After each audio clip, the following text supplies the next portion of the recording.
mini game key for today. Make sure you watch the video 3 times before you practice. Move the green candle to the left.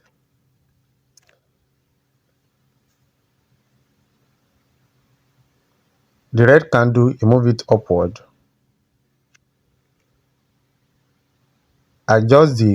Move the red candle upward. You move the green key to the right. The red candle, you move it upward. The green candle, you move it to the left. The red candle, you move it upward. The green candle, you move it to the right. Bring the red candle back.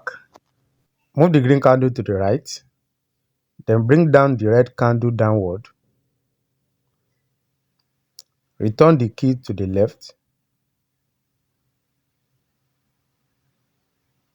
The green candle, bring it to the left. The red candle, bring it downward. The green candle, move it to the left. Then the red candle, move it upward. The 3 red candles. Then you can now slide the key. Boom. So make sure you like, subscribe to our channel so that you can be getting regular updates from time to time. And make sure you join our Telegram channel.